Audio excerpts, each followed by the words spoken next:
तो दोस्तों champions trophy 2025 के लिए टीम इंडिया का स्क्वाड आ गया है। चलिए स्क्वाड के बारे में बात करते हैं। सबसे पहले खिलाड़ी बता देता हूँ, उसके बाद हम चर्चा करेंगे थोड़ी सी। रोहित शर्मा, शुभमन गिल, विराट कोहली, श्रेयस अय्यर, केएल राहुल, यशस्वी जायसवाल, ऋषभ पंत, साथ ही साथ दोस्तों यहाँ देखने को मिलेंगे हार्दिक पांड्या, अक्षर पटेल, वाशिंगटन सुंदर, रविंद्र जडेजा और साथ ही साथ कुलदीप यादव और जसप्रीत बुमराह, मोहम्मद शमी और अर्शदीप सिंह। ये जो दोस्तों खिलाड़ी है वो हमें देखने को मिलेंगे चैंपियंस ट्रॉफी 2025 में टीम इंडिया के लिए खेलते हुए।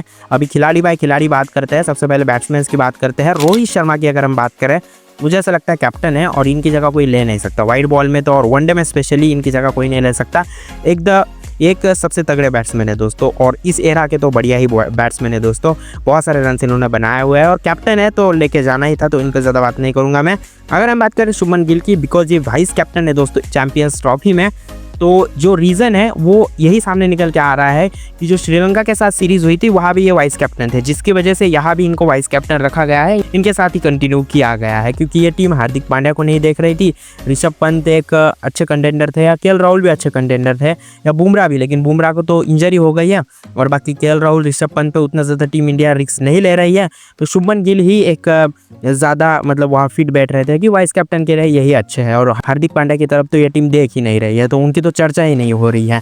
इसकी वजह से शुभमन गिल को वाइस कैप्टन बना दिया गया है। मैं दोस्तों इनको एज ए खिलाड़ी जो है वनडे में बहुत तगड़ा मानता हूँ, क्योंकि इन्होंने वनडे में जो है बहुत तगड़ी एवरेज के साथ रन्स बनाए हैं और स्ट्राइक रेट भी अच्छा रहा है और साथ ही साथ रन्स काफ़ी ज़्यादा बनाया है। ये स्पेशल बात है एज ए यंगस्टर दोस्तों, जिसकी वजह से यहाँ इनको रहना था, लेकिन वाइस कैप्टन रहना था, ये मुझे मतलब थोड़ा सा शॉकिंग लगा। बाकी कुछ नहीं, क्योंकि श्रीलंका इंडिया सीरीज अलग बात है और चैंपियंस ट्रॉफी अलग बात है। इसी के साथ विराट कोहली, किंग कोहली है, इनके बारे में ज़्यादा बात करने की जरूरत नहीं है। लाइकली रोहित शर्मा की तरह ही ये भी इस एरा के सबसे खतरनाक बैट्समैन है और मुझे ऐसा लगता है वनडे में तो इनका कोई हाथ पकड़ नहीं सकता। तो रोहित शर्मा, विराट कोहली की हम ज़्यादा बात नहीं करेंगे। इसी के साथ श्रेयस अय्यर की बात की जाए तो नंबर 4 के लिए इनसे बढ़िया कोई नहीं खेल सकता। स्पेशली दोस्तों जब मैंने स्क्वाड के ऊपर एक वीडियो बनाया था कि क्या स्क्वाड हो सकता है, उसमें बताया था कि 4 नंबर पे युवराज सिंह के बाद अगर कोई तगड़ा बैट्समैन है टीम इंडिया में वनडे में, वो सिर्फ और सिर्फ श्रेयस अय्यर है। श्रेयस अय्यर डोमिनेट किया है वनडे फॉर्मेट को और वर्ल्ड कप में भी हमें यह काम करके दिखाया। और सबसे ज़्यादा वर्ल्ड कप में 4 नंबर पे अगर किसी बैट्समैन ने रन्स बनाए तो वो श्रेयस अय्यर ही है। तो दैट इज़ द फैक्ट। और श्रेयस अय्यर नंबर 4 के लिए इनकी जगह कोई नहीं ले सकता और इनको आपको लेके ही जाना था, चाहे आप कुछ भी कहें, जिसकी वजह से जो है मुझे ऐसा लगता है कि बेस्ट कॉल रहा। और केएल राहुल की बात करते हैं। केएल राहुल संजू सैमसंग में डिबेट हो रही थी, क्योंकि ऋषभ पंत का तो फिक्स था। तो ऋषभ पंत में मैं ज़्यादा बात नहीं करूंगा, क्योंकि वो लेफ्ट हैंडेड बैट्समैन है, जिसकी वजह से उनको लिया गया। केएल राहुल की बात की जाए तो केएल राहुल जो है उन्होंने अपने आप को वर्ल्ड कप में ही बता दिया था कि इसके आगे जितने भी इवेंट्स हो गए, चैंपियंस ट्रॉफी, वर्ल्ड कप 2027, तब तक तो मैं ही खेलूंगा। क्योंकि इन्होंने नंबर 5 पे खेल के, एज ए ओपनर खेल के, नंबर 5 पे खेल के इन्होंने सबसे तगड़ा फॉर्म दिखाया है। मतलब एक समय था जब ये ओपनर खेलते थे और नंबर 5 पे भी इन्होंने तगड़ा ही फॉर्म दिखाया। लगभग मेरे हिसाब से 3 या 2 शतक लगाए इन्होंने और काफी सारे मैच विनिंग इनिंग्स खेली थी वर्ल्ड कप 2023 में। इनका सिलेक्शन तो बनता है ना, जो टूटा नहीं तो उसको जोड़ना क्यों है। शुभमन गिल, श्रेयस अय्यर, जो हम केएल राहुल, श्रेयस अय्यर की बात कर रहे हैं, ये कभी टूटे ही नहीं है, तो इनको जोड़ने का क्या काम है। इनकी जगह कोई ले ही नहीं सकता अभी के लिए वनडे फॉर्मेट में। तो मुझे ऐसा लगता है तगड़े बैट्समैन है। इसी के साथ साथ मेरे हिसाब से यशस्वी जायसवाल को लिया गया है, जो यंगस्टर रहेंगे। और यंगस्टर ही नहीं, मतलब इन्होंने डोमिनेट किया है टेस्ट फॉर्मेट को, यहाँ से यहाँ तक इनको लाया गया है, टेस्ट से वनडे तक।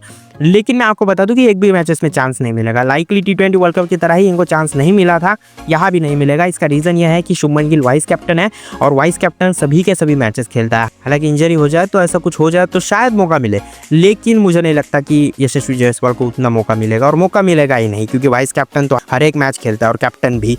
तो शुभमन गिल और रोहित शर्मा ही ओपन करेंगे, ज़्यादा मौका नहीं मिलेगा इनको। और लास्ट जो बैट्समैन है वो ऋषभ पंत है। तो ऋषभ पंत की बात की जाए तो Rishabh Pant is the best, और जैसे मैंने केएल राहुल के वक्त की बताया, लेफ्ट हैंडेड बैट्समैन है, जिसकी वजह से इनको लिया गया है। हालांकि स्लॉट इन कब होगा और कैसे होगा वो देखने वाली बात रहेगी। मुझे ऐसा लगता है ऋषभ पंत को नंबर 5 पे जगह मिलेगी और केएल राहुल शायद बेंच पे रहेंगे।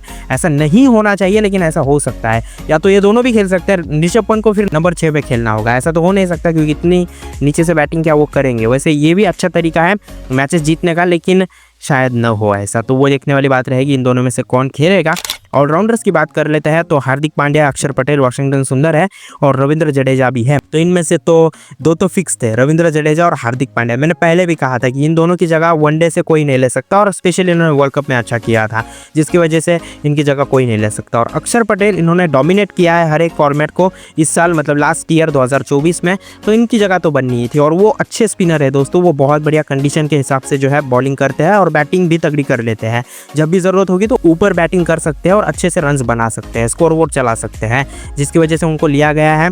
अभी जो यहाँ पे सबसे बड़ी आपको मतलब शॉकिंग वाली बात लगी होगी वाशिंगटन सुंदर के बारे में, मैं चाहता था कि नीतीश कुमार रेड्डी को आप लेके जाए, वो आपको मैं आगे बताऊंगा क्यों। क्योंकि नीतीश कुमार रेड्डी अच्छे फास्टर बॉलर है, वो तो एक है ही, लेकिन हार्दिक पांड्या का बैकअप मिल जाता, क्योंकि हार्दिक पांड्या ऐसे खिलाड़ी है जो कभी भी इंजर्ड हो सकते हैं, लेकिन मैं उम्मीद करूंगा कि ना हो।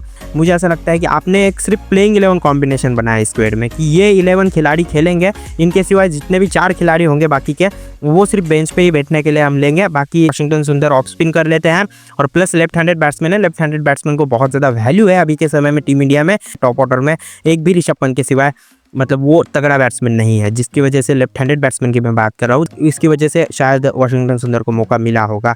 बाकी वो स्पिन कर लेते और शायद यूएई में इतनी ज़्यादा स्पिन न हो, जिसकी वजह से मुझे ऐसा लगता है कि ये यूज़फुल भी नहीं होंगे, क्योंकि आपने T20 वर्ल्ड कप में भी चहल को लिया था, उनको मौका नहीं दिया था।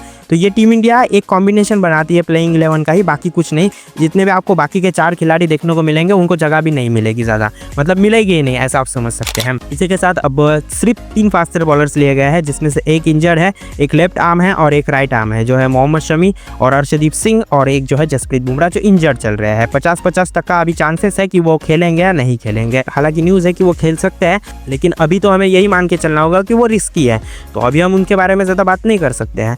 जिसकी वजह से मैं यही कहूँगा कि ये टीम शायद 2 फास्टर बॉलर्स के साथ ही प्लेइंग 11 में उतरेगी। तीसरा फास्टर बॉलर कौन होगा? वो हार्दिक पांड्या होगा, जिसकी वजह से मैं कह रहा था कि नीतीश कुमार रेड्डी को वाशिंगटन सुंदर की जगह मिलनी चाहिए थी। अभी यही सबसे बड़ी बात है, लेकिन सुंदर को मौका मिल रहा है। और दूसरी बात तो यह है यूएई की जो कंडीशंस है वो स्पिनर के लिए सूटेबल ही नहीं है, और हमें सभी के सभी मैचेस वही खेलने हैं, चाहे सेमीफाइनल हो, लीग स्टेज हो या फाइनल हो। तो क्या सोच के टीम इंडिया ने वाशिंगटन सुंदर को लिया है, मुझे अभी तक समझ में नहीं आया है, लेकिन कैसे लिया वो मैंने आपको बता दिया। बाकी तो मुझे लगता है नीतीश कुमार रेड्डी एक बेस्ट ऑप्शन थे, क्योंकि वो फास्ट बॉलिंग दे सकते थे, मतलब 4-5 ओवर तो कम से कम कर सकते थे। हार्दिक पांड्या अगर आप उनको 10 ओवर कराएंगे तो वो लास्ट वर्ल्ड कप की तरह हो जाएगा ना, उनकी इंजरी उनको दिक्कत दे सकती है। लास्ट वर्ल्ड कप में भी उनको काफ़ी ज़्यादा ओवर्स दिए गए, फिर वो इंजर्ड हो गए, जिसकी वजह से मुझे थोड़ा रिस्की लगता है हार्दिक पांड्या। बाकी कुछ नहीं, हार्दिक पांड्या भी एक बेस्ट बॉलर है, लेकिन वो इंजरी अगर हो गई तो बैटिंग भी चली जाएगी। और तीनों जो बॉलर्स लिए गए हैं, बुमराह, शमी और अर्शदीप, तीनों क्वालिटी देंगे और तीनों जो है सबसे तगड़ा फॉर्म दिखाएंगे अपना टीम इंडिया के लिए, क्योंकि मोहम्मद शमी की स्कीम अच्छी है। लेफ्ट आर्म बॉलर जो है वो अर्शदीप सिंह है, एक तो चाहिए था स्क्वाड में। और बुमराह की बात की जाए तो शायद वो कमबैक करेंगे, इसमें कोई शक नहीं है। अभी आप फिक्स मान के चलिए कि बुमराह कमबैक करेंगे। एक दोस्तों बेस्ट स्पिनर लिया गया है जो है कुलदीप यादव। इनके बारे में भी ज़्यादा बात नहीं होगी, क्योंकि चक्रवर्ती को शायद जगह मिल सकती थी लेकिन नहीं मिली। और सबसे बड़ी बात तो ये थी कि कुलदीप यादव पे ज़्यादा भरोसा रखा गया है। अब मतलब कुलदीप यादव ही एक मेन स्पिनर के तौर पर खेलेंगे और सभी मैचेस खेलेंगे, ये साफ साफ सी बात अब हमें देखने को मिल रही है। लेग स्पिनर के तौर पर मैं कह रहा हूँ, तो फिर ऑफ स्पिनर हो गए बाकी के सारे, तो Kuldeep Yadav as a main spinner. तो ये है दोस्तों स्क्वाड। मैंने स्क्वाड में जो है किस खिलाड़ी को क्यों लिया गया, क्यों नहीं लिया गया बता दिया। मोहम्मद सिराज की बात की जाए तो मोहम्मद सिराज बहुत बढ़िया खिलाड़ी है, उसमें मैं बात नहीं कर रहा हूँ, लेकिन दोस्तों कुछ रीजंस होंगे। ज़्यादा स्पिनर्स को मौका देना है प्लेइंग 11 में, जिसकी वजह से इन्होंने जो है 4 फास्टर बॉलर्स नहीं लिए हैं। बाकी तो मुझे लगता है स्क्वाड अच्छा है। बाकी आप कितनी रेटिंग देंगे इस स्क्वाड को कमेंट बॉक्स में ज़रूर बताना।